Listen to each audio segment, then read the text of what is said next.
Hello, everyone, and welcome to Grip Lock Foundation Disc Golf's weekly podcast. I'm Hunter, joined as always by Trevor, and we got Silas in the booth today. Yeah. Connor, Silas in the booth. Is somewhere in Kentucky, I believe. He's in somewhere in Kentucky. Somewhere in the midst of Kentucky because it is Memorial Day weekend. So we're just filming the podcast, and then we're heading home. We could make it a segment at some point where we call him, put him on speaker, and tell him that like something broke or like we got robbed or something. No, he's not buying that. First off, it's 7:30 a.m. Well, that's the only chance he might buy it. Well, no, he's just not picking up. He's not up right now. I can put on a very convincing. What you do is you send a text like, "Hey, I need you to call me as soon as possible." I don't think he's waking up during the show. You wake up to that, and then I just start screaming into the phone. Like, I'll do it. I don't think he's calling during the show. No, you're right. He probably won't. And then it's be awkward when he calls like an hour later. You're like, yeah, man. Hey, man, how's it going? Like, how's Kentucky? Yeah, how's Kentucky, dude? You enjoying life out there? Nice. Cool. Idlewild, how is it? Anyways, I guess in Kentucky. Idlewild is Right. in northern Kentucky, Cincinnati, which you might be saying that's Ohio. It's close. It's both. Is part of Cincinnati? I don't know. I don't think so. The Natty Disc Golf Club is what I think puts you on just said Idlewild. something ridiculous. Well, now I'm going to look it up. It's very close, but I don't Fact think check myself. I don't think any part of Cincinnati. Cincinnati. Well, it is right on the border. Kentucky. It is? It's very The close. Cincinnati airport is in Kentucky. Cincinnati, Ohio. The Cincinnati airport is in Kentucky. Mm-hmm. That's wild. The one I fly into, at least. Cincinnati City. Is that the most wild in thing? Hamilton County, southwestern Ohio. It lies along the Ohio River opposite the suburbs of Covington and Newport, Kentucky. So there's no. It's kind of like how St. Louis is, where it's like Is Cincinnati more Ohio or Kentucky? Like, or literally in St. Louis, you go across the river, you're in Illinois. Why are we making all these major cities right on the edge of state lines? It really confuses everybody. And like, why is Kansas City in Missouri? But I'm pretty sure there's also a Kansas City, Kansas. But on Thursday, that's because they're both the same city. It's just like it's down the middle. That one They're is both Kansas City. Okay. It's just Missouri and Kansas. On Thursday, this is in 2018. On Thursday, a Twitter user boldly declared Cincinnati is, in fact, in Kentucky. Shots fired. There you go. That's from an article. This podcast. We're Cincinnati truthers. Yeah, we believe Cincinnati is in Kentucky. That's right. Don't believe the maps, people. Columbus? Now that's an Ohio State, baby. Go Buckeyes. Ohio's in Ohio State. Yeah. Go Buckeyes, man. All right, let's get into some disc golf talk. Go Blue Jackets. There's not a lot that happened this past week, so this is going to be an episode that's a little all over the place, but, you know, Yeah, it's going to be a good time. I mean, we just declared the state of Ohio is null and void. So yeah, it's all over the Ohio place. doesn't exist in general. It was always Ohio, man. It was always Ohio. The Disc Golf Pro Tour went on Twitter. Well, Twitter, Instagram, Facebook, you name it. They haven't resolved this yet. They still haven't resolved it. It's up in the air. Bro, Silas is crazy. The Pro Tour announced Epic Games as a quote-unquote major sponsor of the Portland Open, only to delete it a few hours later. So they announced it. I quote tweeted it because I was like, this is huge news. And I also wanted to use it as an opportunity to push our forehand four-wheel challenge. Yeah. Went back and watched that video. It sucked. No, dude. The video is awful. Don't say that. Vibes only, man. Go watch the vid. Go watch it if you haven't go yet. Go boost up that code. It was it's too late. It was The a ton of ROI fun. is shooting through the roof. What's happening? It was a ton of fun to film. Didn't come through. Did not come across. I think one of these days we should totally like have this whole have an entire campaign to try and get one of our old videos like that didn't really get watched like views and just see what could happen. Just see what happens. Slip and everybody, slide. Everybody Gotta do realized slip it and would slide. probably Slide be disc the golf? slip and slide, yeah. So this was the tweet. I saw it pulled up. The Disc Golf Pro Tour is pleased to announce the addition of Epic Games as a major sponsor of the 2022 Portland Open presented by Dynamic Disc, their first venture into the professional disc golf scene. And then that was at 10 a.m. By like 12, the tweet was deleted. Now, Silas, you were feeling bold that day. Yeah. And you he was doing his screenshot it. journalistic duty. Silas screenshot this tweet and That's just how you do it said, right there. care to explain the deleted tweet at Disc Golf Pro Tour. Yeah. What are you thinking? What do you mean? What What, do you thinking? mean what I'm He's thinking? goated. I'm just stirring How up many- the pot, man. Just riling the troops. Is that what just- that's what you use your Twitter for? The most, Here's it the seems. thing. Here's the thing, Yeah. Silas. Like when you initially did that, I was There's like, nothing wrong with that. I was like, ooh, they're probably just gonna retweet this like with different text or something like an hour later. That's what I thought so too. But they didn't. Nothing. So I'll give you the Silence. win now. yeah, I give you the win. It was I definitely thought I was like, silence. this was definitely like they used the wrong language. Like it Yeah. wasn't supposed to be major sponsor. It was supposed to be like, but they just haven't said anything. And the Portland opens this weekend. It starts on Thursday. We're gonna have a preview show on Wednesday. But yeah, I went searching to see if I could if they posted it anywhere, if they left it Someone was anywhere. saying they had a bunch of other changes too. Imagine they printed out all of their marketing stuff. Like they just printed out all the Epic Games banners and all that, and it's just like. But what? Let's run through some possible scenarios here. Let's just speculate. None of this is fact. What we're about to say. So option A, Epic Games pulled from the Portland Open. Yes. Option B, there was just a miscommunication and Epic Games was never in on the Portland Open. But the media team was told this might happen, made the graphic and tweeted it. Yes. Option C, Epic Games is still a part of, but they wanted it to be announced some other way. Option D, and this is the one that I actually like. Oh, okay. Is that they are still in talks, and I think that maybe Epic Games just hadn't gotten back to them quickly, and media team jumped the gun and just decided to post it. But then advertising team was like, "Hey, this is not a done deal yet. We should not have this up. Let's wait." I like that scenario. So you think the advertising team was like, "Hey guys, get some graphics ready. Epic Games is gonna be doing the Portland Open." Somebody just sent and the media team's like, "Oh heck yeah, let's post this thing." Posted it, and the advertising team's like, "Hey, whoa, guys." Yeah, I like that. That scenario. wasn't it. I think if it ends up that they're still the sponsor and it just gets announced later, then that's definitely. Now, what happens if Epic Games just nowhere to be seen at the Portland Open? Then yeah, they probably. Is it like a different tournament coming down the line, or did Epic just pull it? Why would you is the question? Well, maybe they're not seeing ROI on their other disc golf ventures. Well, yeah, we didn't help. As I say, I was tempted to quote tweet and be like, "Good to see after how awful our Epic Games integration performed, they still have interest in the sport." But maybe they didn't. Maybe we're the reason. We imagine we ruined it. That's funny. I like that we have that kind of power. But I mean, that was we did that integration. God, that was a year our ago. First integration ever. Yeah, I think it was a our year first ago. integration ever. I think it was literally a year. And it was Epic Games. Yeah, Rocket League. Rocket League. We were like, because at that time we were like, what in the world? Like, how did this happen? Forehand, 4-wheel challenge. And they gave us a good value for it too, which was like they gave us an incredible value for it. Yeah, at that time it was a really good value. But it was a year ago. Let me see if I can find the posted date. Does it have post date on here? I don't think March 16th. Over a year ago. Over a year ago. Well over a year. Okay. So a year and a few months. I think it's safe to say we're not the cause of this. No, they've had enough time to breathe. They've had enough time to breathe and decide, hey, those disc golf people we want more of. Well, maybe not. Well, they not. just worked with GK Pro, so clearly they're getting back into it. Yeah. So I don't know. Well, they sponsored GK Pro Video around the same time last year. I remember we did our ad. You're right. And then shortly after that, GK Pro announced. Yeah, they were weren't they sponsoring? I think they did a skins. It was similar. Yeah, it was in a skins match. I don't know. It was no Nerf gun battle, but it was similar. It was some type of something. What it was, but I can't wait to see what happens. Yeah, I'm very curious if they're just gonna repost it here in a few days and we'll just never know what happened, or if we're just never gonna see Epic Games in disc golf. But it was very interesting to see it posted. Maybe the Pro Tour decided that it was a little beneath them to shout out a sponsor just for the It's one thing if it's part of your integration to shout it out, because they charge for you to have posts and stuff on Twitter and Facebook and all of that. So maybe they're saying hey, they didn't pay for any of that. It's free advertising. Because I like that scenario a lot. Option That would be a pro move. That would be an unpro but then pro move. It would be like someone on the media team was like, "Oh my gosh, this is huge. Let's post it." And then someone on the advertising team was like, "Hey, they didn't pay us to post that. Take that down." I like that scenario because I would really like that scenario. That would make sense because they do charge you. The Pro Tour does charge for sponsored posts on Instagram, Twitter, you don't yada yada yada. It's one thing.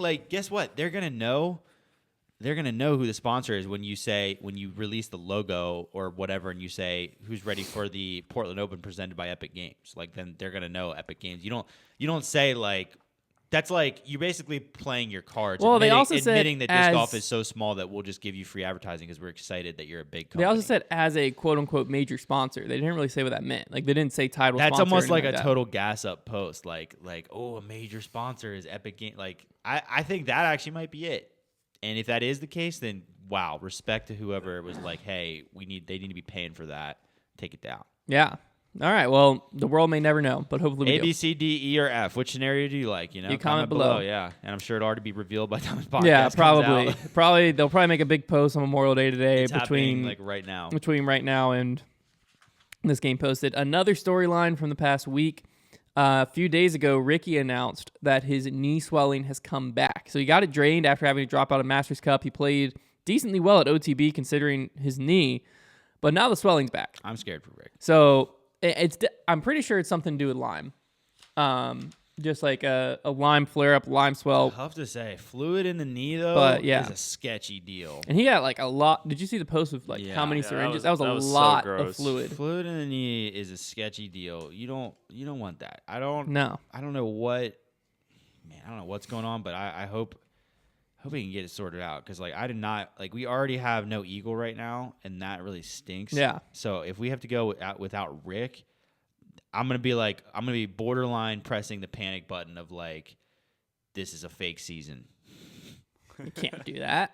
I can, and I'm gonna. I mean, it does. It opens Nope. up the season a lot because Right. now there's Well, a I lot just, more like, opportunity. It's gonna be really hard for me personally.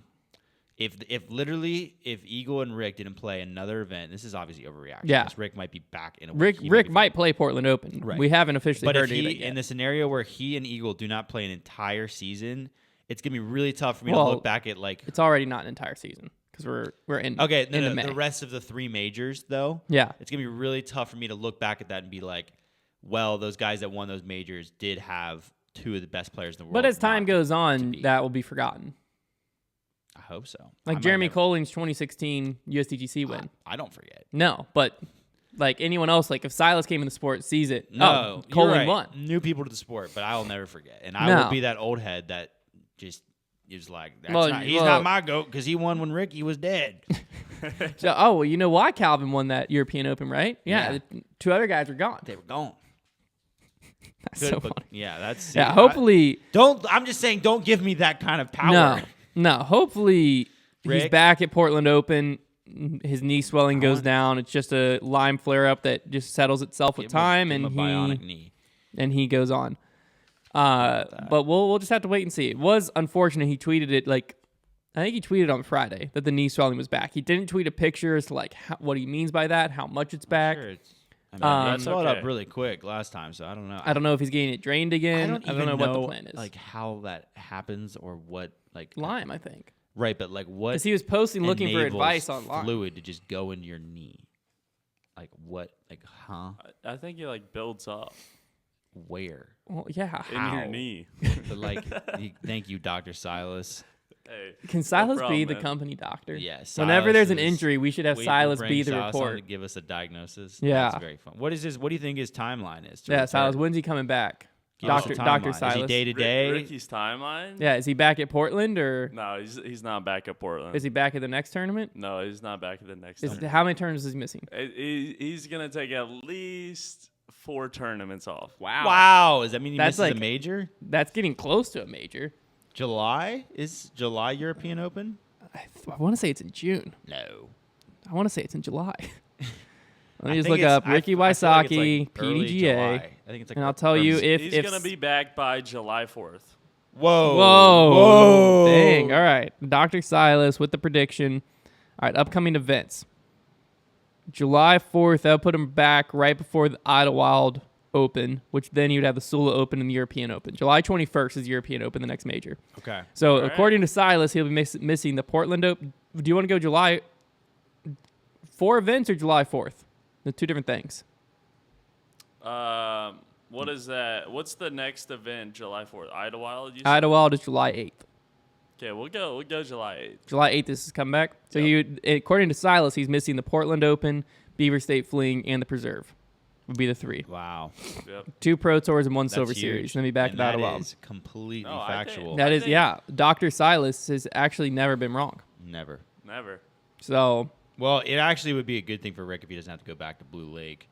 That man's got ghosts floating around, whatever. knowing Rick, he wants redemption. I mean, I'm gonna be like childlike giddy if him and Paul somehow end up in a playoff at that course. Like I will. I don't think they finish with that course. I will lose We'll do the preview show on Wednesday, but I don't think they finish at that course. Okay, well then I'm gonna just be giddy if they get to play on the same card. If they start at that course and anybody has any clue what they're doing on the Disc Golf Pro Tour, like at all, they will be on the same card. Yeah. And it'll be the feature. If you're wondering why, that's the course from 2014 Worlds. It went into a absolutely electric playoff. Was it like 4 or 5 holes? 4 or 5 holes. There was like the gallery was like stampeding It was down the fairway. the best stretch of disc golf I think I've ever. Yeah, watched. and they were just banging like 30-some foot putts in each other's faces, and then So sick. And then Yeah. Ricky hit a tree right in front if of you haven't watched it, That's be awesome. sure to watch 2014 Worlds coverage on YouTube. It's one of the It's best incredible. disc golf rounds. And then what's crazy about that year is USDGC went to the playoff. That was the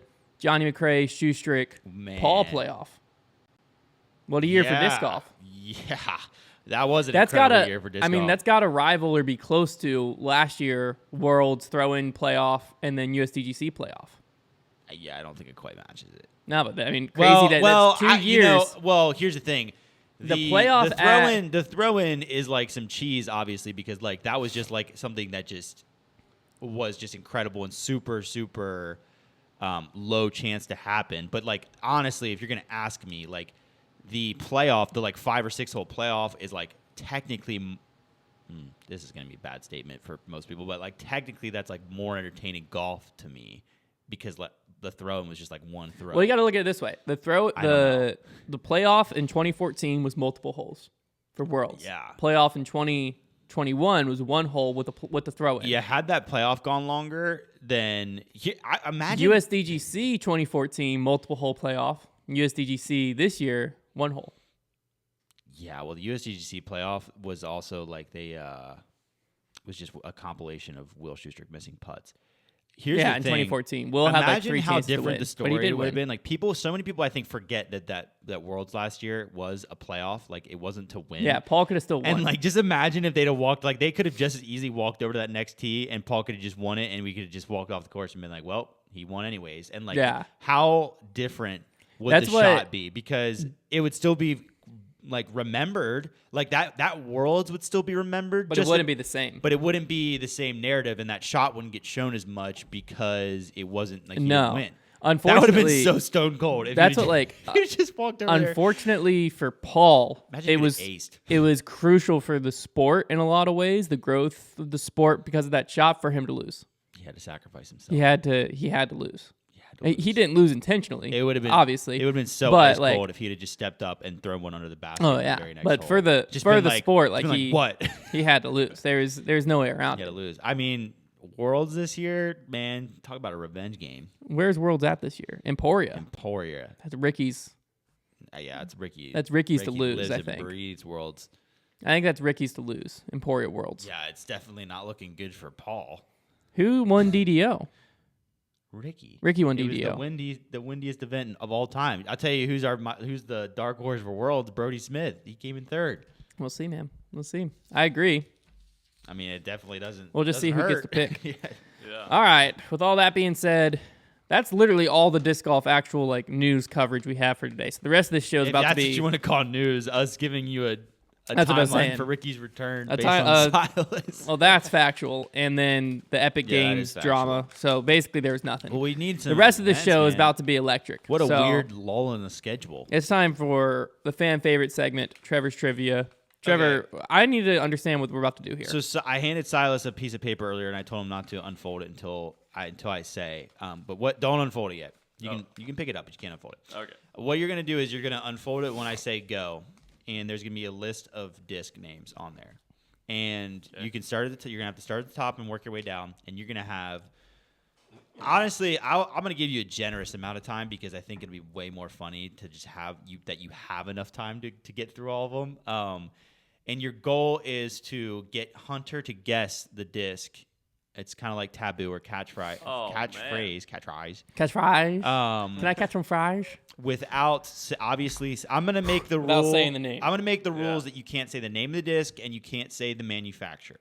Whew. All right. So that's it. I think, yeah. So I think Okay. you can say whatever else. All right, Silas. So I'm gonna start the time. Let's see how There's- in sync we Oh, are here. we're at time, man. I'm not good at time. All right. Okay, can I open it? Ready, set, go. Your favorite disc. Thunderbird. Yeah, I knew this exact thing would happen. Rock. Bingo. Yes, you have to say that every time. The most popular disc. The most popular mid-range. Buzz. The most popular distance driver. Destroyer. Starts off easy. A overstable fairway. Firebird. Boom. A more overstable. Tilt. No. Man. Can we skip one? No, come on. We Dang got it. this, Silas. Okay. We got this. Let's see. Come on, Mr. Plastic Addict. Okay, Help you me. know Yuli. Yeah, Raptor. Yuli- Captain's Raptor. What just came out? Captain's Raptor. Perfect. Come Bingo. on. Come on. I throw this distance driver a lot. I mean, the nuke. No. It's true. You throw that a lot. Force.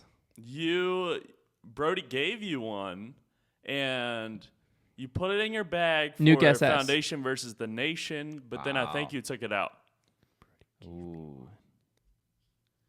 He gave me from something? his collection. Yeah, when he brought in all those did. discs. Oh gosh, what was that disc?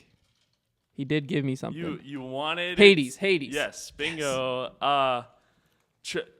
Trevor was just holding this in the shop, and he was like, Firebird. Dang it. He was though. "Yeah."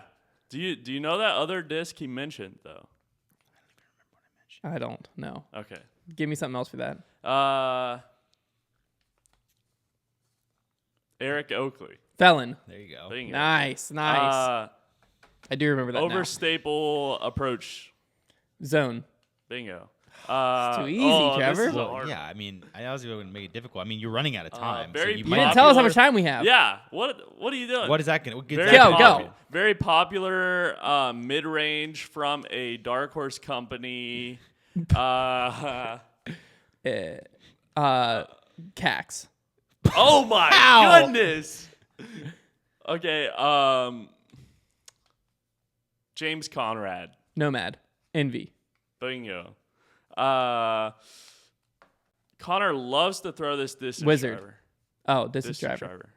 Wraith. Yes, bingo. Why wouldn't you go How did- Trevor? Trevor used to throw this all the time. 10 seconds. Slammer. No. Pure. Yes, bingo. Come on! Let's go. Come on. 5 Let's seconds go. ago. That was you guys. I think you guys are like connected. That was Trevor used to throw his disc all the time. Slammer, pure, like That was what is electric. I had to get in the mind of Silas. a popular mid range of a dark horse company. Like he didn't even mention Sweden. I Like- should have said sweet. Yeah. Well, I was thinking like Didn't matter though. And like Connor throws this distance driver time. Wraith. What? Yeah, yeah, he that does. one was all No, he over the doesn't. place. He never Trevor throws a throws Wraith. it all the time. I'm the one that throws the Wraith. I just Oh. you just have to think like Silas. Yeah, that was That's the key. impressive. Just get in the mind. Connor's out Get here in the mind of throwing me. like a strike these days, and I thought he had a really flippy spirit. Wraith. Or was that a destroyer? he had a flippy He had a flippy destroyer. I mean, he Wow. probably has a Wraith in his bag. I don't know if he does anymore though. I thought he's a big Wraith guy. He Like- does. He talks about the Wraith a lot. Well, That's the only reason I talked guessed him it. into it. Yeah, that's the only reason I guessed it. All right, we got a little segment here for Memorial Day. Obviously with Memorial Day, day off of work, a lot of people having some barbecues. So I want a list of. We're gonna go 3 people each. 3 people each. Which touring pros are you inviting to your barbecue, and which dish are they bringing? That is such a good idea. I love that. I didn't realize we were gonna do the food thing. So you have to just come up with which pro you're inviting. A, for the vibes, Okay. and then B, what Well, dish do you think they're showing up with? Okay, I think We'll just go one at a time around. I'll start, and Big Germ is on the grill. Big Germ's on the grill. So he's the He's burgers. grilling. He's doing the burgers, the hamburgers. dogs. He's the grill Yeah. guy. Because like Alright. the banter, the grill banter would Absolutely. be great. Absolutely. And he's tall enough he can kind of see up above that thing. That's and great. Talk to everybody. Perfect. Silas. Okay, I'm going. Big germs off the table. I think he's funny. I'm going Matty O. I feel Oh, like he's got yeah. that really southern. I knew like, someone was soul taking him. food. So what's What he is he bringing? bringing? Oh, what's he bringing? Yeah. He's probably bringing some fried chicken and some All right. corn on the cob, some grilled corn on the Yeah. cob. Okay. Some Some street good corn. mashed potatoes. Oh, he's bringing Oh, a heck lot. yeah. He's bringing the whole cookout. Yeah. All right. I'm going with man, who do I want to go with? I think I'm going with Drew Gibson, Yeah, Drew's a good one. and he's bringing a store-bought pie. That's what he would bring, you think? I don't see him whipping something That's up in the kitchen. No, that's incredibly realistic. So I think he's bringing a store-bought pie. Drew, if you somehow get this hold of this clip, just like clap back and like with like some famous recipe. Yeah, if you've got like a... You can send it to us. Yeah, you can send it. We'll test it on air. We just roast everybody, just make them send us Yeah. food. I bet you can't cook a mean mac and cheese, huh? Send it. You won't. Honestly, I feel like, wow, this is interesting because I feel like there's two ways to go about this. Because if I'm going if I'm just going based off of the quality of food, that's a whole different direction. Well, I went Drew Gibson just 'cause for the I know what I'm going with entertainment. next. Ken Climo. You need Oh. you need an old guy to tell stories. Very important. What's he bringing? What's Ken Climo bringing? I think that Ken Climo Green bean casserole. We'll trust him with the sides because I think at a cookout, store-bought sides a lot of times can get... Oh, you think he's going store-bought? Probably. I don't know. He seemed like a cooker to me. Really? Yeah. Does he? Yeah. Okay. Well, in any case, I'm just saying, like, at worst comes to worst, if, like, the potato salad comes out of a plastic container, I'm not going to criticize you. It's a cookout.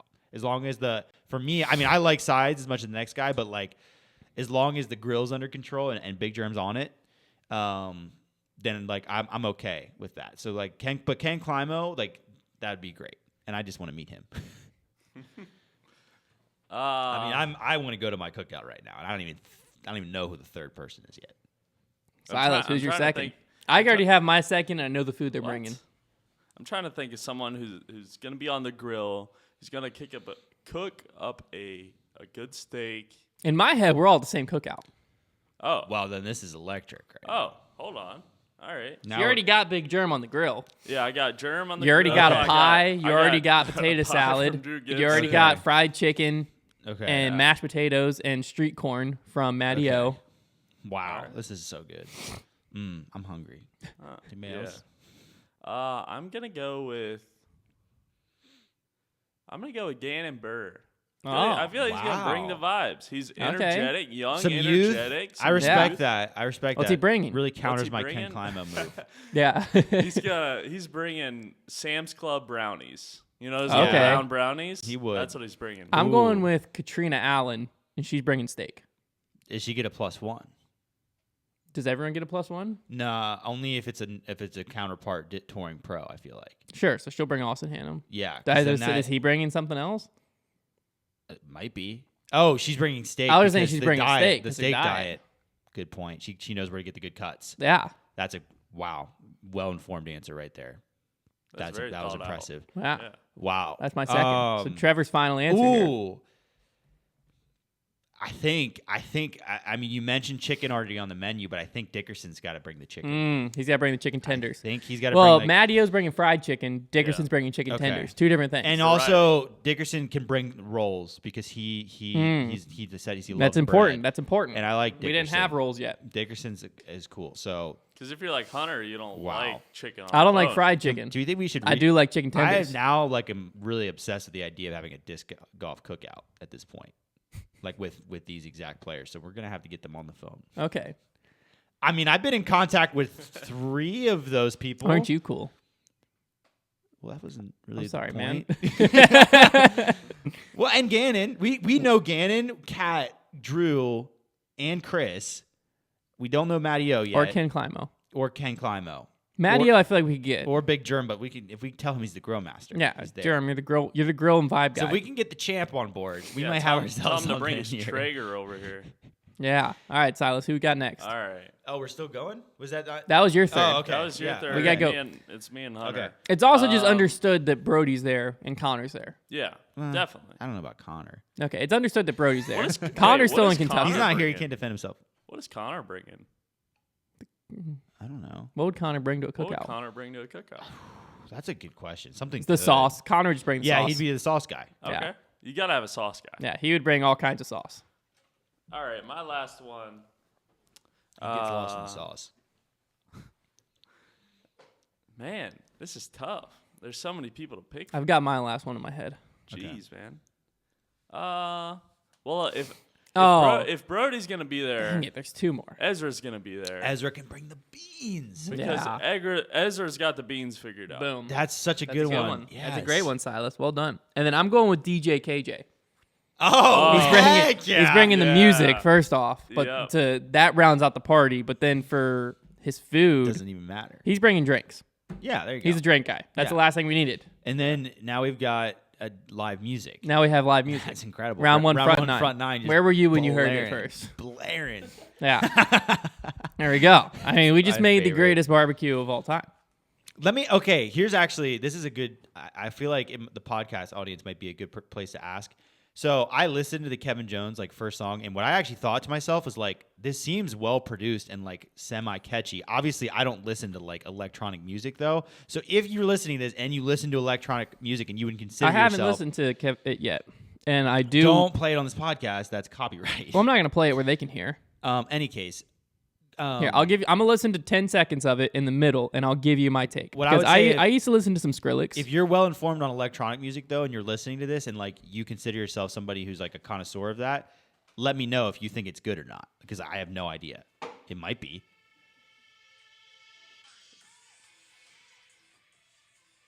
It's pretty catchy. pretty good. Yeah.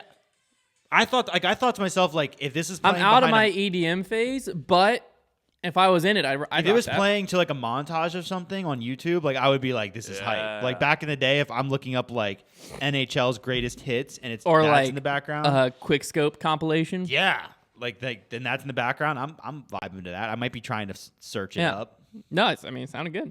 This first song, it's on Spotify. Round one, front nine. He's got a bunch of songs, so I'm looking forward to the rest of them coming out. Probably gonna drop an album. Oh, he's on Spotify? What do we do if he just quits deal. touring to be a DJ?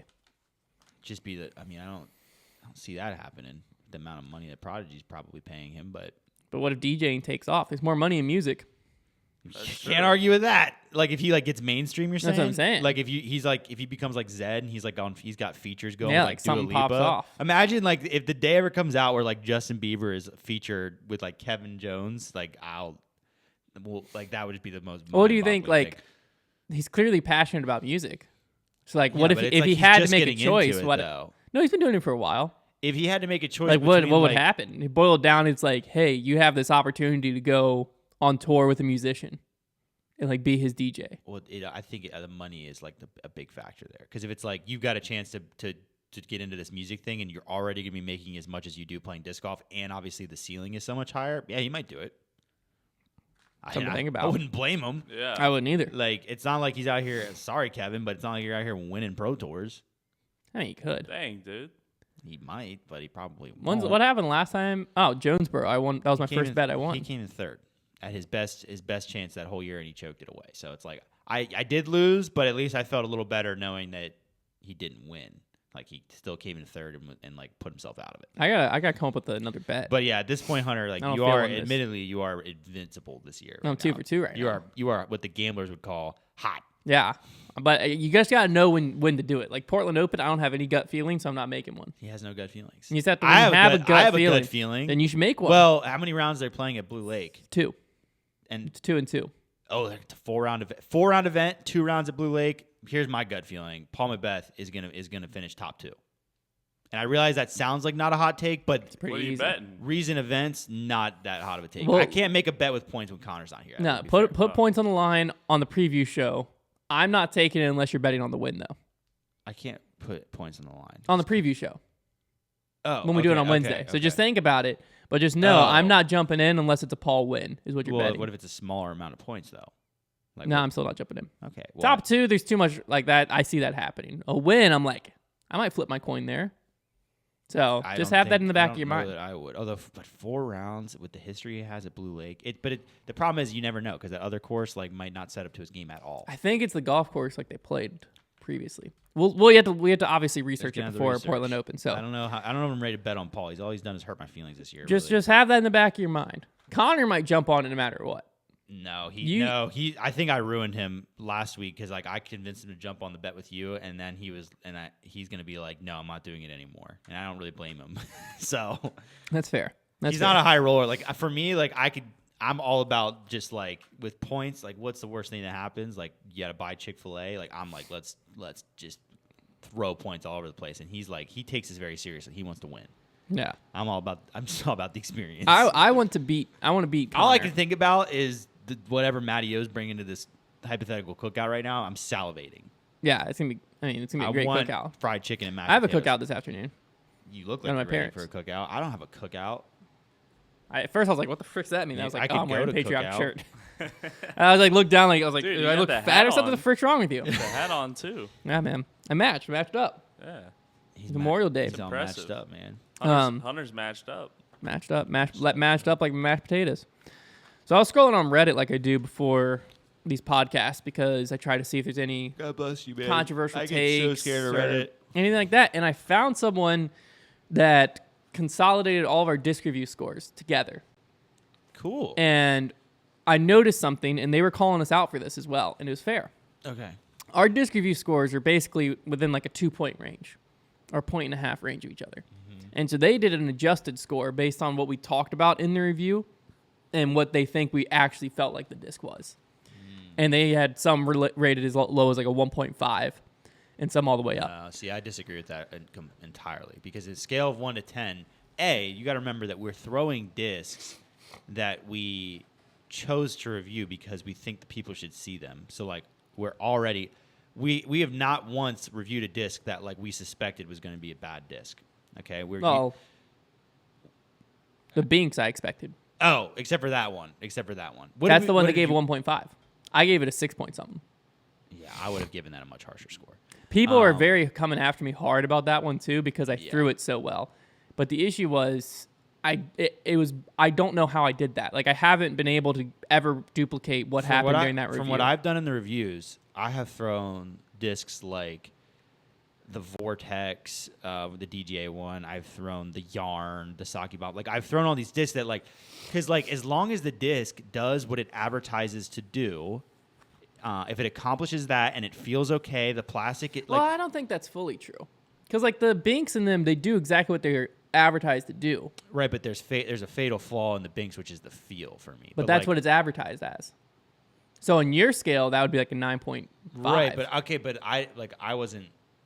You see what I'm saying, though? Wasn't pulling. If I was reviewing the Binks, I would have given it like a 2 or a 3.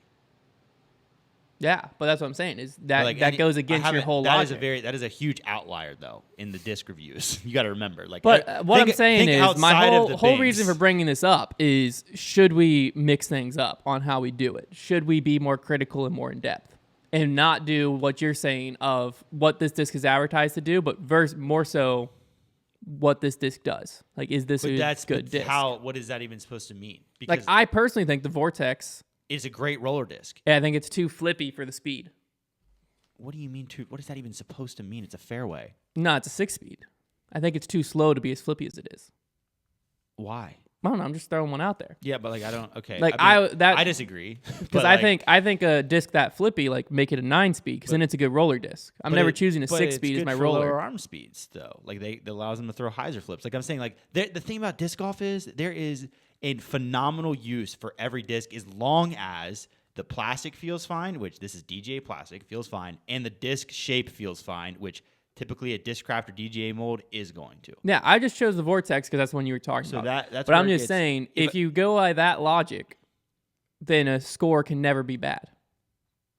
Well, no, I disagree because I've picked up some discs that feel absolutely horrendous. Like what? Well, we haven't. I'm not going to freaking start bashing companies on the podcast for no reason. So you're just saying there's certain companies that will never be able to get a good review from you. Plastic. I don't know about never. There's some companies that are more inconsistent though. So like I have picked up ones that are going to feel a little bit grody. But like I mean, yeah, like we get discs sent to us from smaller companies. The mainstream ones, it's like they're all pretty solid discs. It's going to be very tough to have something worse than like a 6 for sure. But like, so what's a 6 for you from a mainstream company? What would make it a 6? The magnet would probably for me be something like that. So like hand feel. I just hate the way the magnet feels, and I think it doesn't do anything special enough for how awful I think it feels. I would give the magnet somewhere in the 6 range probably. That would be an example. Okay. People were just coming after us because they're saying we're not critical enough of the discs we're reviewing. The problem is that we are reviewing discs that we are like a lot of times excited about even, or we think could be good discs. So I think that what they're looking for is maybe just, I mean, if you want us to be really critical, the best way to do it would be for us to do reviews of discs from smaller companies that get sent for us to test, because then there's going to be a lot more. But here's the other thing you need to remember that's very key, is that a lot of these companies, even when they are newer, smaller companies, are being manufactured by the bigger companies. So like we feel the plastic and we're like, oh yeah, that's perfect example. Mint discs, right? Newer, smaller company, but guess who's manufacturing their plastic? Or so we would assume, because it's quite obvious. MVP. So yeah, their plastic feels phenomenal because it's not theirs; it's MVP. So then it just comes down to the molds. And making a good feeling mold isn't the simplest thing in the world. We do feel some that don't feel great, but once you have the plastic down, it gets a lot easier. And a lot of times companies even like combine, like share halves of molds as well too. So like that, I think what you're describing on Reddit is basically just the lack of variety that there is in disc golf because so many discs have already been made. And I've had this discussion before where I'm like, there is just so much overlap and so much similarity that like it's hard for a disc to come out these days and for it not to be like, well, yeah, it's a disc. Like it does this, like whoop-de-doo, it's a 7.5. Like it, I think it's more of like an issue with, not even an issue, but just like kind of the nature of what discs are these days. More so than like I believe me, I'm not trying to fluff any scores. I'm trying to be as critical as possible, but like you're not going to just put some Castoplast disc in my hand or some Innovar Discraft and me throw it and be like, oh my gosh, that's lower than a 7. Like it's just not really a thing. Now that being said, we have been very hesitant to go like up into the 9s. Like we're protecting the top range of our score, so I think you should notice that. I think the only way you're going to get what they're desiring is if we review discs in a completely different way, which is instead of us trying to give a review that speaks to the people, like what the people are going to think of this disc, we just take it completely personal and say, this is literally my score of 1 to 10 based on a disc that I like the least to like my starter destroyer that I like the most. And then you might start getting scores that they're looking for, but then it's like a whole different review. Is that what we should be doing? I don't know, because it's a little misleading, because then we might go on there and, because for example, then I might review a Malta, which is a perfectly fine disc. And it works for a ton of people who love it, but I might give it a 5 or like a 4 because on my scale of disc, that's where it is. But then like people are going to be turned off of the Malta when like it's a perfectly good disc. So like that's why I don't like that system. Whereas because if I was doing the review normally, I would probably give the Malta somewhere in the mid to high 7s because like there's nothing wrong with it. That's that's just the disc review nature.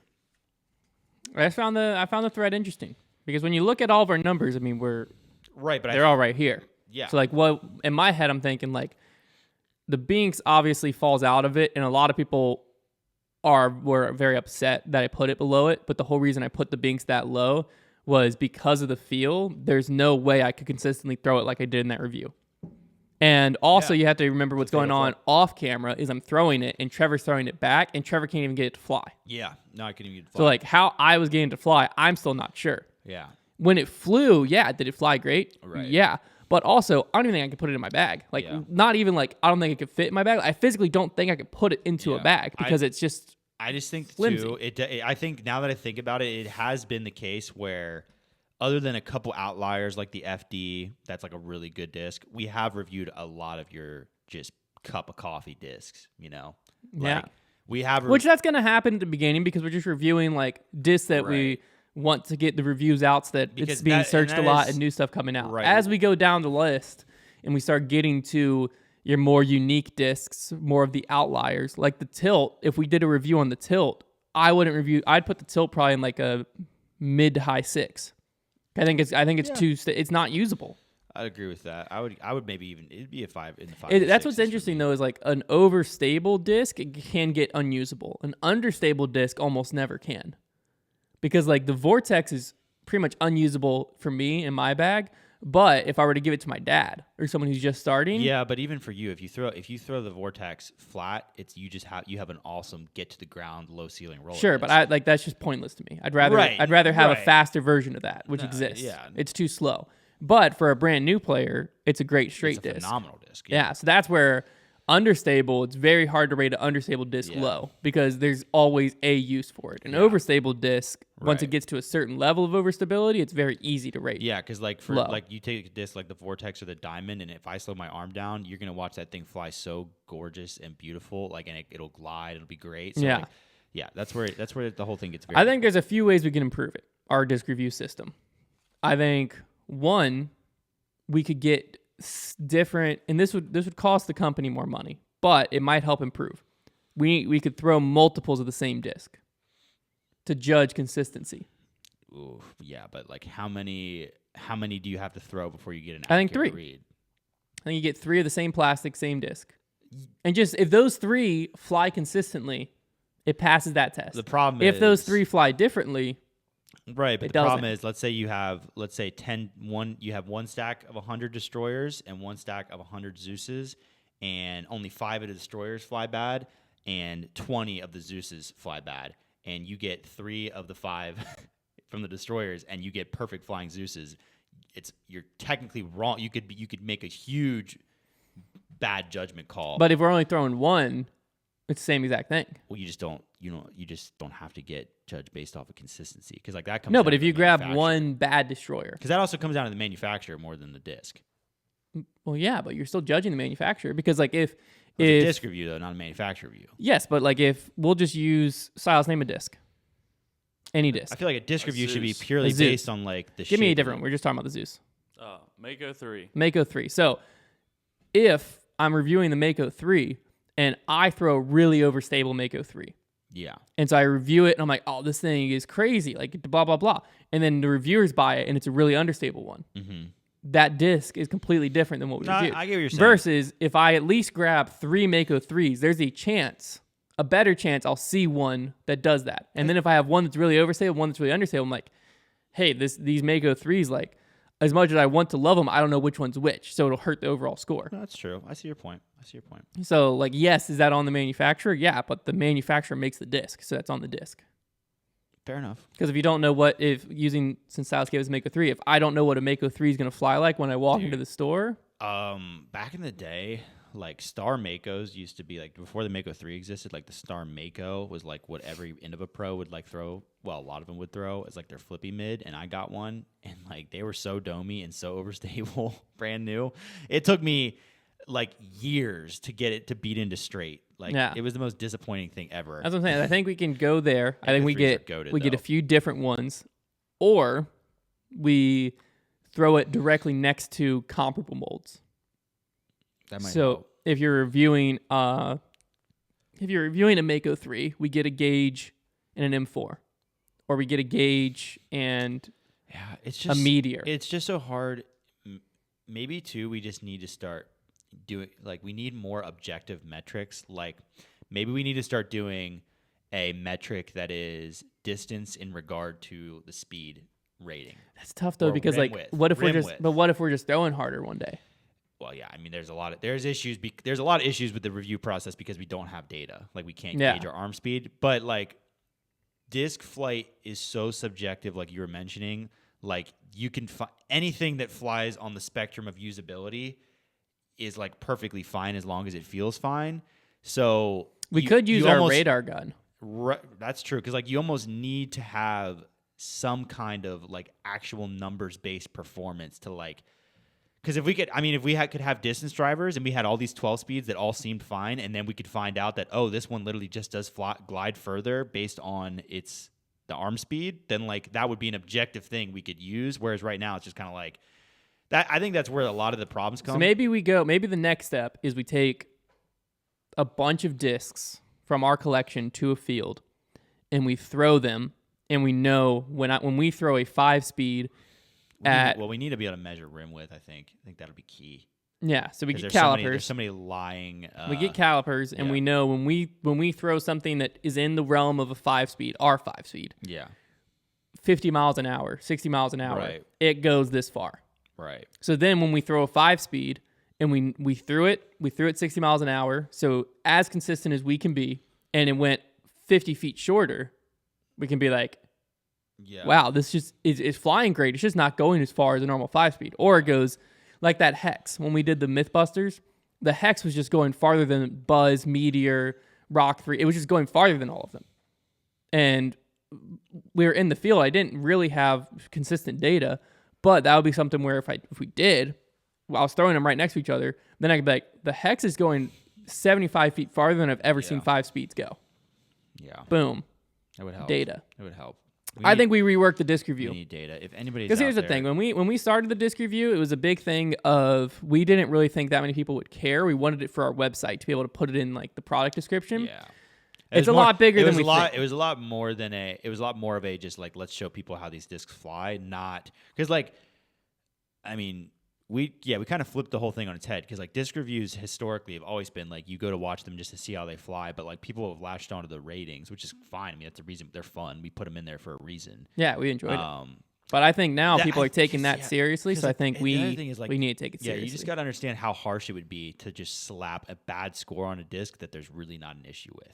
So like that's why, and there is just not like people have gotten pretty good at making discs. The discs have not changed that much over the years, so like people have gotten decent at it. So like it is really hard to just look a disc that really there's not a huge issue with and just be like, yeah, 5 out of 10 because like that's just not true. Yeah. So like as much as Hunter and I want to make the scores interesting, we can't lie to ourselves. I think we give ourselves metrics of we rate them in each category because right now we're just kind of going gut feeling. Like, that disc feels like this to me. Yeah. I think that since people are taking the scores so much more seriously than we anticipated, and way more people are watching these reviews than we anticipated, I think we rework the system. And I think we come up with, like, categories, and we rate them in each category. Yeah. So it's like distance compared to rim width. Accuracy of flight numbers. Hold people accountable. If they put flight numbers on it, and we're like, it doesn't fly anything close to that, Okay. knock it. Yeah. Because if you're going to put flight numbers on a disc, it better be accurate. Yeah. Accuracy to flight numbers. Feel of the mold, not the plastic. Yeah, because plastic is irrelevant. Well, it's going to be the same for like. That's what I'm saying. If we personally hate how Castoplast plastic feels, then every Castoplast is. So I think it's the feel of the mold. Yeah. So the shape of the mold, and then one other, I don't know what I've done so far, but we come up with like 4 categories. Yeah, I think we also need and to. we rate it out of 10 in each of those, and then we average them. Yeah, I think we need to just individually write them down. Like we'll just make a paper template and have a clipboard, and then we each write it down, and then we just bring them to each other and just split it in the middle. We don't even consult. We just split it. Oh, we both do every review now too. Yeah. So it makes it okay. I think that'll be I the think we best way to do rework it. our whole disc review because you know what? People are right. If people care, we will rework. I mean, we didn't People put a care. ton of thought into it. No, Like, it's just been a gut thing. Yeah, so we will. But I structure think it more. we restructure We'll it. give you and more. We'll give you more to look at. Yeah, we give you more data, and we give you the score will mean something more. You'll know what goes into the score. We care about the people. There you go. There was a whole Reddit thread about it, and there's a lot of comments come through, and so this way they can also look at something of like why it scored whatever it did. Yeah. Okay. All right, to wrap up the show, final thing. I figured we haven't done this segment in a little bit. Oh. We used to do it a different way, but I figured since Silas was on, this was a great opportunity. Ooh. And I think each of us just picks. It can be a good one, a bad one, whatever. Your favorite disc golf story from your personal game. Oh gosh, I always suck at this because I don't have a lot of good stories. But Whatever it is. I can make one up. No, I'm just kidding. We won't know if you make it up. Favorite disc golf. We'll story. start with Trevor because he's thinking, and then we'll go to Silas, and then we'll finish with me because I have no idea what I'm going to say. Okay. Or we can go around if Silas isn't ready. I mean, I have quite a few. I have quite a few from college, like memorable rounds. Well, okay. Let me just give you. I'll give you one of my more favorite disc golf experiences. Kind of paint a picture for you. This is something that we did in college. This is kind of like a broad story. It's not really like one individual thing, but like it was a whole winter. Back in college, we played something called the Brawl Series. BRAWL, Brawl. Stood for Blue Ridge Area Winter League. Yes. Never even knew that, but it didn't matter. So basically, when I was on the disc golf team my freshman year, the 2 years after that I played on the team, we didn't even go to the series. at all. But that my freshman year, we played the entire series, and basically it took place in the dead of winter. I mean, we're talking the ugliest months of the winter, like probably like December through January, something like that. Probably, actually, it was more like January through February. It was bad. And we would play these like almost every Saturday, sometimes every other Saturday. And it was basically a local tournament series where, for whatever reason, no, we did not play the normal nice courses we have in the area. We would go to people's private courses, like all over Virginia, like sometimes 2.5 hours away. And sometimes these courses were like, there were courses that we played that honestly, you could have told me they were just a normal disc golf course. There was one called Timber Ridge, Big Ridge, whatever it was. Both, they combined them. Like that was a pretty well-made course. But then there were some that were absolutely awful. We played a course at one point. We played a course called Dire Wolf. That was James Conrad's dad, Jim Conrad. It's on his property, and we played it in like a foot of snow. So basically, we would get up like sometimes 6 a.m. to get on a bus in like 20-degree weather, and our entire Saturday would be spent playing these sometimes incredibly sketchy courses. And like our whole lives depended on this, because this is how we jockeyed for position on the team. Was these brawls were like a big deal. Like where you finished amongst your teammates, like this is like going to decide your placement on the team. It was a huge deal. And like we would go to these courses, and their baskets, like you would be lucky to have like 2 disc catchers on the course. Like you were going to be playing on whatever mock basket or sometimes homemade baskets. Like I swear I played on a basket that looked like it was made out of clothing hangers one of these times. It was real bad. And like, oh man. And we would go out of these courses, and it was just the most demoralizing thing ever. I think one brawl out of the entire year, and I think it was the last one that I actually placed somewhere decent. Like I took second. But like you'd roll up to these things, we'd be on our bus, and we were playing, like this was not a collegiate thing. We were playing with just like any Joe Schmo that wanted to show up. So we'd roll off our bus, and you just meet the most wild characters at these things, because you got to be a little bit wild to be playing these things in the winter on your Saturday. And they'd hand you your players pack, which was usually just one like it was always an end of a disc. Champ T-Bird. I think I had like 6 Champ T-Birds at one point from these things. And they shotgun start it, and you go out there, and the best part was just catching the just terrified looks of just dismay from your teammates across the course throughout the round. Just seeing how like miserable they were, because we just all would go out there and just suck. And then we'd get back to the bus, and it was just a free-for-all. Like I remember specifically one time at Dire Wolf in the snow, I shot like a 92. Which sounds just about as ridiculous as you would think. I think I lost like 3 discs underneath the snow. I got back like maybe one of them. And I got back on the bus, and I lost to everybody. I think. Maybe not everybody, but I lost to this guy who we called Hot Dog. Who was the worst on our team. He was so much fun, though. Yeah, hilarious. He just graduated from law school, by the way. Heck yeah. Yeah. Wouldn't believe it if you met the guy. But, yeah, we called him Hot Dog, and I lost to him. And, like, it was one of those things where, like, I kind of knew it. And, like, when you had a bad score in college disc golf, like, you did not want to tell people. But people saw it in your eyes. Like, as soon as I walked on and, like, my buddies saw it in my eyes, like, they'd start chirping at you, like, oh, what'd you do out there? How'd it go? And, like, and they want to get that number out of you as quick as possible to start just laying it on you. And I, like, squeaked out, like, 92? And, I mean, they couldn't believe that I lost a Hot Dog. Like, when they were like, what did you shoot? And, like, 91? And, like, oh. It was electric. Worst bus ride of my life. It was an incredible moment.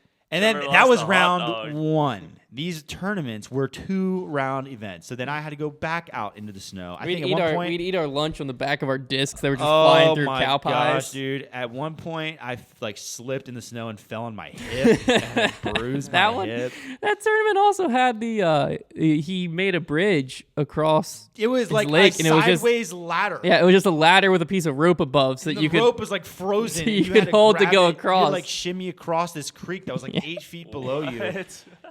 It was so ridiculous, those brawl events, that you couldn't even believe that they existed. I played with that exact one. Worst winter of my life. I played but with also the best. James Conrad. He was there randomly. He took a putter out there And he murdered played everybody. with only his putter in the snow and set the course record and beat me by like, he shot in the low 40s. I think he beat me by like 12 or 13.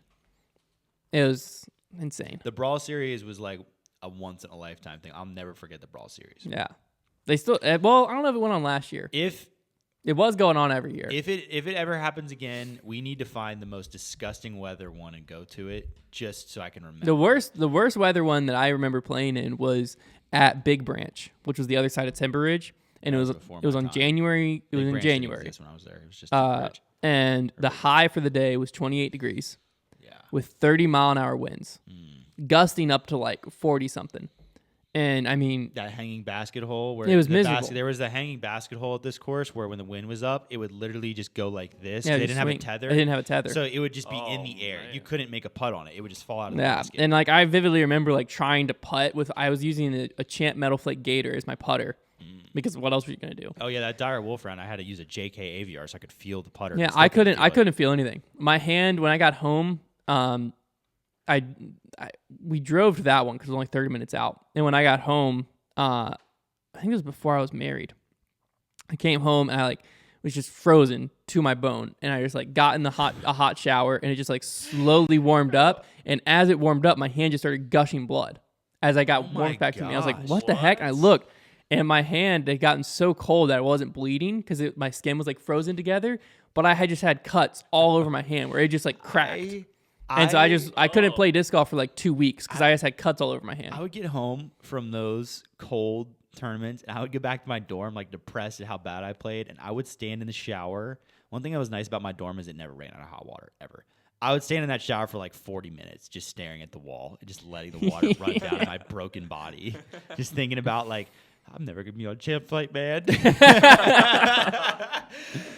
That was the worst part. They put so much weight was on those brawls. Oh, and they just were so random. For no reason. Yeah, it was just like, it was skee ball out there. Like, it's stupid. Can you imagine like Brody out But it was there? mental toughness. No, Brody wouldn't have done it. I see it now, though. It was mental toughness that they were teaching out there. Yeah. The mentally weak did not survive. No. I went to every one of them. It's like disc golf boot camp. Yeah. It was. That's an idea for a series. When you were talking about all this, it reminded me or made me think of, so I got into disc golf around March or so of 2015 is when I first started playing. That summer, my brother and I and my good friend got like hardcore into it, like playing like probably on average 2 rounds a day all summer at Peaksview. We would go play, end at 18, just walk right back to 1 and play again. We started playing around. East Campus was in. Hideaway was being put in. Camp Hideaway wasn't in yet. But we went and played like Walnut Creek. We drove out to Greenfield that summer. We played like as many courses in the area as Mayflower didn't exist, Sandusky didn't exist, Peaksview only had the shorts. Hole 1 at Peaksview was still a par 4. It was crazy. So we just played as much as we could in this few courses around here. And then like midsummer is my dad was like, hey, one of my friends is the coach at Liberty's disc golf team. First off, didn't even know Liberty had a disc golf team. He's like, why don't you go out with him and like he could probably help you some. So me and my brother met Coach at Liberty's field, and he opened his trunk and just was full of Prodigy discs. I'd never seen Prodigy before. Ooh. And so we bought a bunch of discs from Coach. He let us like field test them. We bought them, and then he was like, hey, why don't we go up and I can show you this new course we're cutting in, Camp Hideaway. Oh, gosh. And I was like, okay.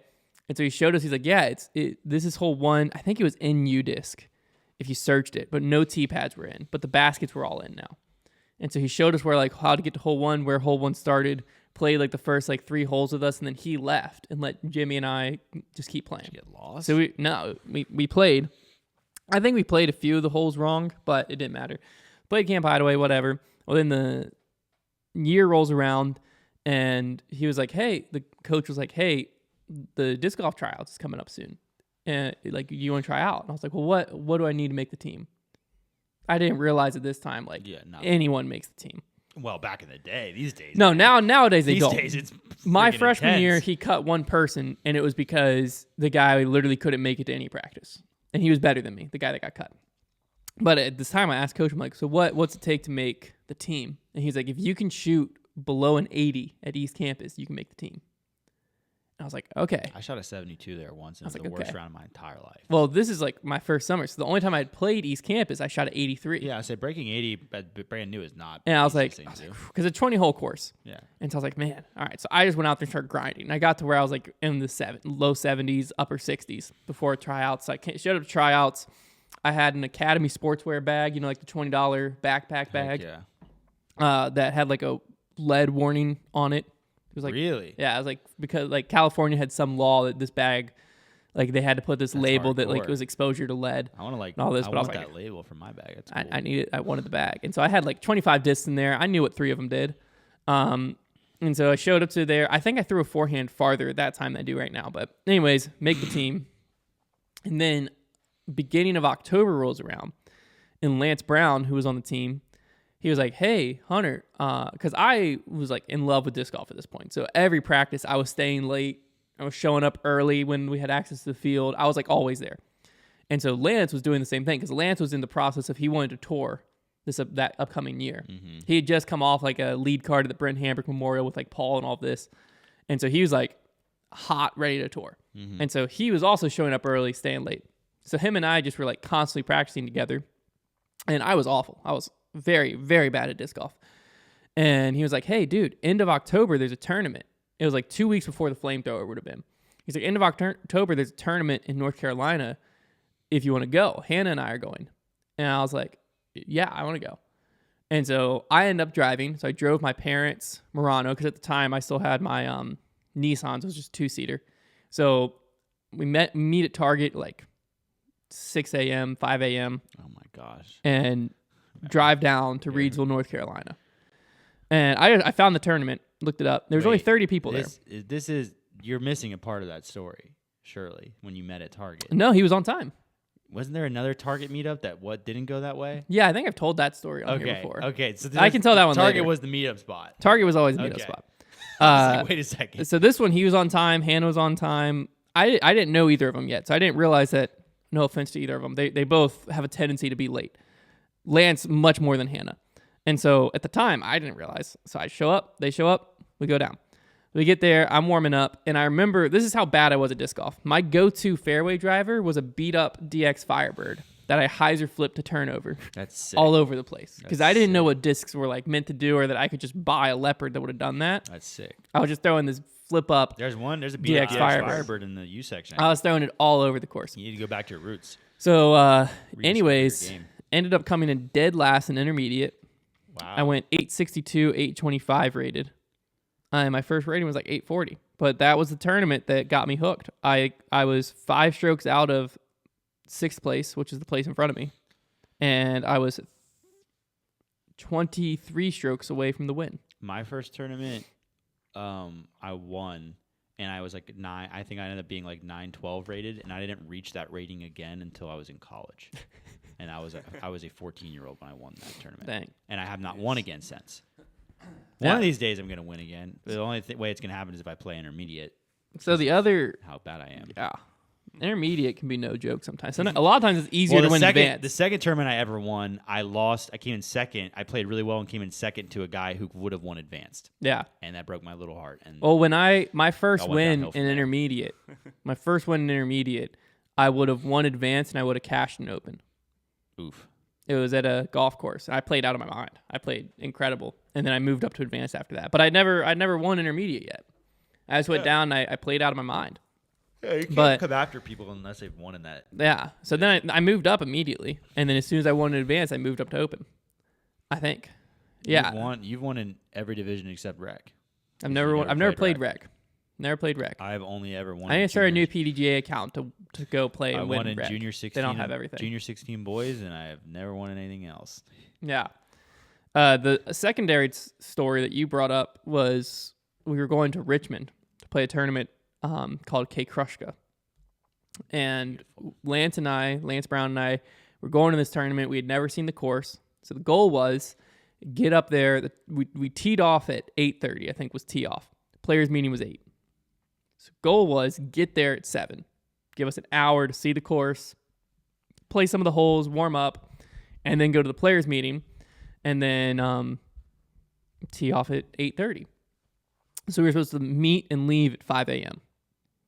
So I show up again. Never. I wasn't driving actually this time, but Lance was going to drive. So I show up at 5 a.m. 5:15 rolls around, no Lance. At this point, I went to several tournaments with Lance. I was like, why did I even show up at 5? I knew he wasn't going to be here. 5:30 rolls around. I'm like, okay, this is a little weird. Like 30 minutes is pushing it. Like 15 minutes is normal. 20 minutes, yeah, that's Lance time. 30 minutes is like a little bit much. And like now we're starting to get into crunch time. Like now we're going to show up, and if the drive goes perfectly fine, we'll have 30 minutes. And so I get a text from Lance like 5 minutes later, like 5:35 now. He's like, hey, sorry, overslept, just got up, headed your way. He lived like 5 minutes from Target. So I'm thinking, okay, not a big deal. And then like 10 minutes go by, he's still not there. So he texts me again, goes, sorry, I haven't paid yet. Ran by the bank and the ATM was closed. Have to go to another one. And I'm like, what? Okay. So then another like however many minutes go by. So now it's 6 o'clock and he's still not there. So I've been just sitting in this parking lot for an hour from 5 to 6. I'm obviously mad because I wasn't a morning person at this time. Got up at 5, sat in the parking lot for an hour. I'm like, I could have done so many more things. I could be halfway to Richmond right now. And so about like 6:15-ish, Lance rolls in the parking lot with a bag of Taco Bell for breakfast. And I'm like, okay, first off, you're so late. You're an hour and 15 minutes late, but you decided to go to Taco Bell. And then on top of that, you didn't bring me Taco Bell. Bad start to the whole thing. I would have left him right there and just drove by myself. No, so then I hop into his car. And now it's 6:15, so we're supposed to get there at 8:15, halfway into the players' meeting. Tournaments back then were a lot different than tournaments now. You're supposed to like physically show up before the players' meeting and check in. And like a lot of people registered day of, so if you hadn't pre-registered, like people would show up, and if the tournament was full, then they could take your spot if you weren't there at time. So lot different than how it currently works. Right. And so Lance, like about 30, 40 minutes into our drive, we're speeding because we're trying to get there. He calls after that. So we're speeding, going. A cop passes us on my side. And I look at him, and I realize it's a cop, but we're driving, and the cop passed us. Or no, we passed the cop. Ooh. I look at him. Can't do that. And like I see it's a cop, and I immediately am like, oh, that sucks. But like I don't tell Lance because like what am I? It's already happened. We already passed the cop. So then the cop gets behind us, pulls us over. Obviously, we were going like 80 something, going over 80. We were going like 83, 85. I don't know. Going over 80 in Virginia's reckless driving though. So the cop pulls us over, and he gets up, and instead of walking to Lance's window, he walks to my window. Power play. We roll down my window. That sucks. And I didn't even do it. And he just immediately goes, where are you going? That you're in such a rush. And then Lance like, going to a disc golf tournament, we're running late. He's like, I was going 77 and you passed me. He's like, so you had to be going faster. He's like, you realize going over 80 is reckless driving, right? And Lance's like, yeah, like I'm so sorry. It won't happen again. I just didn't realize how fast I was going. Like it won't happen again. And then the cop looks at me and goes, and you looked me right in the eyes and y'all didn't even slow down. What were you thinking? Yeah. And I was like, well, I was thinking we passed the cop and you were going to pull us over. He's like, so you didn't think, hey, let's slow down? I was like, I'm the passenger. Like, what control do I have? He was like, well, that's ridiculous. Like, if you see a cop, it's your responsibility to tell the driver to slow down. Talking to me, and I'm like, I'm so sorry, so sir. funny he'd shoot you out. I'm so sorry, sir. He's like, all right, go on your way. Don't go on your way.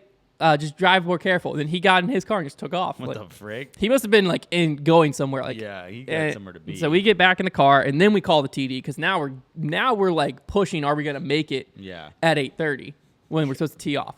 So we call the TD, and Lance is like, hey, we just got pulled over. We're running late. We should be there at 8:30. Our GPS will be there at 8:25. So, like, can you check us in and all this? Because this is, like, right before the players' meeting's supposed to start. And TD's like, absolutely. Checks us in. We're good to go. So we pull into the parking lot at, like, 8:28. Lance is on the lead card, feature card of, it wasn't really called feature card back then, but he was on the first card of MPO. So he's just got to find hole 1. I am in a middle group in MA1.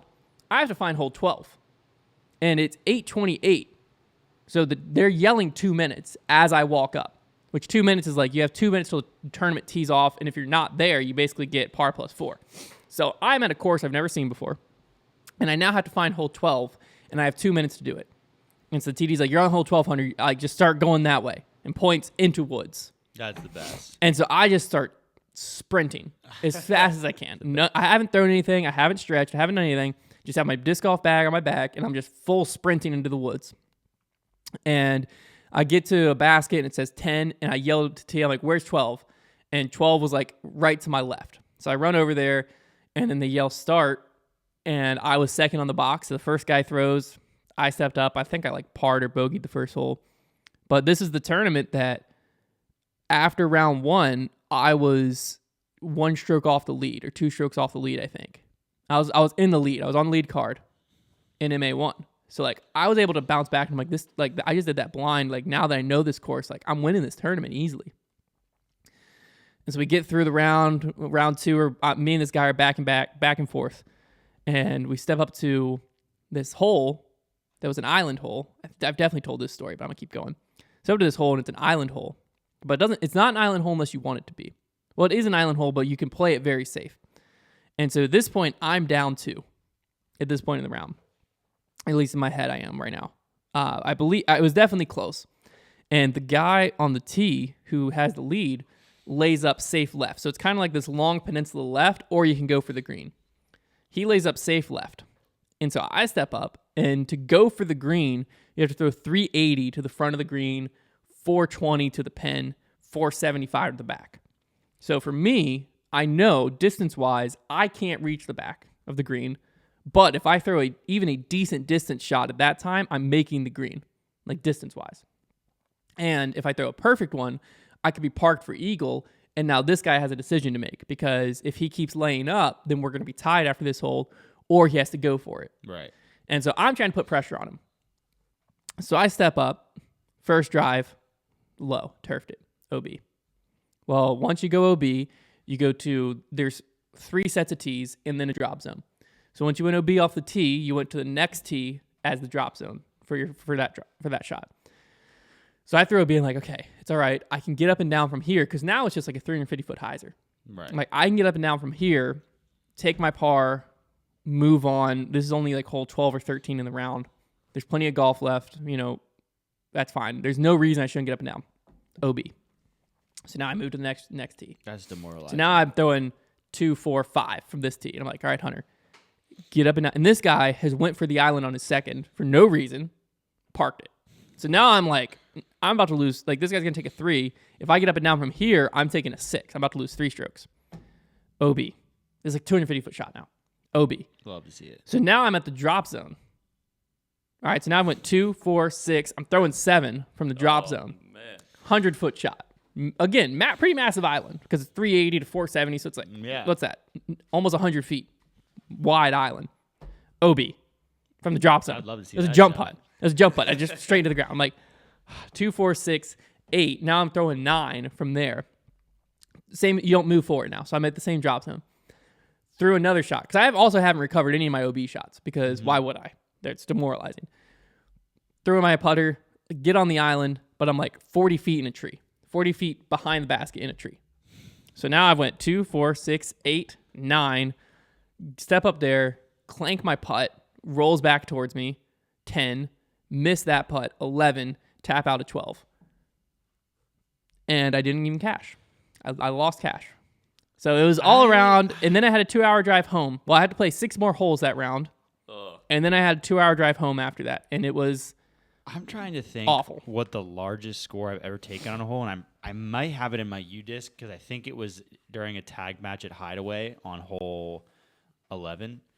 But that I don't think I've ever taken a 12 ever. I know it was above a 10. I'm pretty sure that's the exact sequence of events. It was between a 10 and a 13 what I took that day, and it was a par 4. But you know what? I still stand by my decision on the tee, because I was trying to win a tournament, and I was trying to put pressure on the guy who was currently in the lead. And at that time, I had no care if I came in 2nd, 3rd, 5th, whatever I came in. Took a 6 that day. And I'm pretty sure the guy that won was Matt Hammerston, who's went on to be like one of the best pros in the area. All right, Silas, what do you got? What's your what do disc I golf got? tournament? Man. Or Well, disc golf story, I mean, sorry. I only played one tournament. No, disc golf story in But, general. Well, we'll pull a little a couple shots from that tournament. Oh, so you're going tournament here. Yeah, I'm going tournament. Y'all win tournament, I'm going tournament. Okay. So first tournament ever. What was it? The Zambia Open? Yeah. Something like that. At Fallen Creek Park, Yellows. It was probably like 40-mile-an-hour winds, and it was raining and somewhat snowing at times. Snowing. There was just a mixture of all weather you could think of going on. And I remember stepping up to hole, what was it, 7. It was hole 7. It was a massive headwind. And still to this day, I haven't played in very much wind like that. I haven't played in 40-mile-an-hour winds like it was that day. And so I step up with a Big Z Onyx, and I'm like, this thing's overstable. It's not gonna flip. I throw it, and it's like a Zeus. It goes left, whatever. And I took an 8 on hole 11. Nice. Oh. So I step up to that, throw my Big Z Onyx, immediately just turns over into Bolivian. Into Bolivian? Into Bolivia. Into Dude, Bolivia? You could have told me that thing was like a leopard. I think it's into Oblivion. Into Oblivion? Yes, it is. Yeah, not Bolivian. It's Bolivian? Oblivion. Yeah. Yes. Keep going. Bolivian? Yep. Oblivion. Oblivion. Starts with an O. Oblivion. Bolivian would be someone from Bolivia. Which is a country. Continue. Not important. You turned it over really far. I turned it over really far. That was an eye-opening event because, right after I threw that, Hunter said, "Silas, what are you thinking?" And I was like, "Man, that was a Big Z Onyx. Like, I wasn't expecting that thing to turn over." And then Little did you know. And then in the same tournament, it was hole 17, and there's like you got to throw over this bridge, and there's a tunnel shot to the right. And so I lay up to this, where the tunnel shot is. And the red basket is probably like 200 feet. Yeah. Right up there. And the yellow basket is probably like 100, no, not even that, like 75 feet past that. So I step up, got my photon zone in hand, and we were actually recording this, and someone wasn't recording. Like, someone was recording from the woods or whatever. So I step up with the zone, and I throw it, and I hear chains. I'm like, great. I just threw in, and it was the red basket. So you're like an 80-footer. That is demoralizing. You did it twice. The other time threw was an upshot on hole 17 or 16 or whatever it is on that layout. You had the upshot into the woods, and you ripped it into the red basket again. Twice that round. No, but that was the one he just talked about. Yeah. But the earlier one. The earlier one was the ace. It was on hole 10, or like it's the one right after the downhill short one. You flexed it over and hit the. It was all 10. Yeah, you threw a forehand ace. going to yellows. You threw a forehand just in the wrong direction. It just nailed the red basket. Twice that round, you threw from underneath a basket, which is an awful lie to give yourself. That's so funny. Yeah. I was looking terrible. up. I'm It's itching terrible. to play another tournament. I was looking up to we got verify my tournament, and if it was K Krushka, the rounds went completely different than I remember.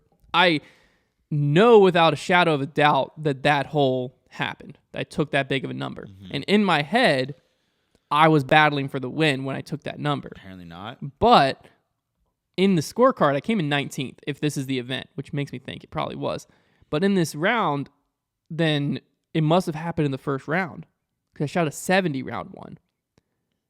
And I shot better round 2. So you were never battling for the lead. But I know there was Maybe a reason. you were battling for cash. It might have been cash. No, because it happened during my worst round. And if it was this tournament, your worst round was the first. My worst round was the first round. So maybe you were. So maybe you were like thinking in relation to your card. It could have like been trying to win your card. It could have been. I knew a lot of the guys in this field I recognize the names of, so maybe there was a reason I went for that hole. I'm not that aggressive of a player, so I went for that hole because I thought I needed to. But why would I do it in round 1? Yeah, I think your whole story. You shouldn't have brought this up. No, well, I Nobody was gonna wanted to verify verify it. it. Nobody I was wanted gonna to do that. verify it. I'm wondering if I knew a lot of the guys, and it also wasn't Matt Hammerson because he wasn't in the field. But I knew a lot of the guys. Your story is falling apart right now. This guy, man, you be going Yeah, to I jail made right up a now, story dude. to take a 13 on a hole. I just made that up. Yeah, dude, it's fame. The- 13 holes of fame. No, I'm wondering what I'm Hey, thinking let must me have tell you about happened. that time I put a 15 on a Yeah, hole. dude. Let me tell you, sometimes I got 20. What I Oh, think, what I'm dude. thinking must have happened is I must have had Bet a you're a solid. liar. I must have had a solid group round 1 and knew the leader was going to come off of this card. You may have. And But maybe it that's still what I does was not thinking in my explain head. The decision to be like, I need to get aggressive. I must right have been now. thinking in my head. round 1, maybe. I must have been thinking in my head like these guys are pulling ahead. I need to go for this. Okay. That It was that desperate. had to be It it. was a younger hunter, man. It had to be. We need to find If the it was next this flex star, tournament, dude. the other option is it wasn't K Krushka and it was a different course that it happened at. It may be. Because I don't remember anything else about the course, so there's a chance that I'm just thinking of a different tournament Might and I've associated it with K We Krushka. need to find the next flex start and get into it. We need another one of those rounds. It was so much fun. There's That a was a lot of sanctioned league, but it goes on tonight. That doesn't have the same zing to it though. A sanctioned league as like a Saturday tournament that you like show up for.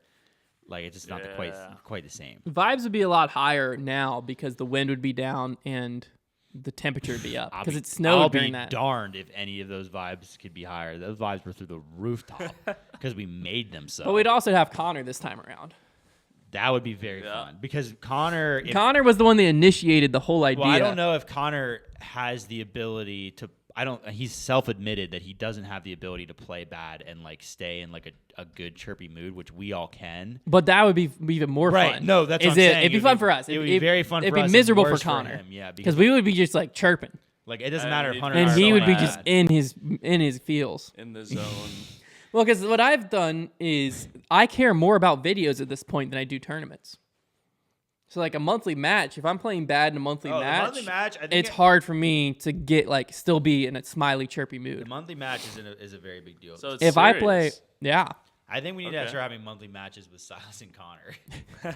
Well, we're Heck gonna start a Bi-monthly foundation. matches, We're gonna start a every other monthly foundation match. weekly That's gonna be a big next deal. week. Next Oh, week? really? I would Let's imagine go. because it's probably we're gonna do it Mondays. The shop will close at 4, and we'll do it at 4:30. And it'll rotate. Oh, gosh. Where's the first? Where are we opening it up? Man, that's the creek. Surely, Falling Creek? it's got to be the creek. Yeah, the probably. creek. We got to establish a rotation. Yeah.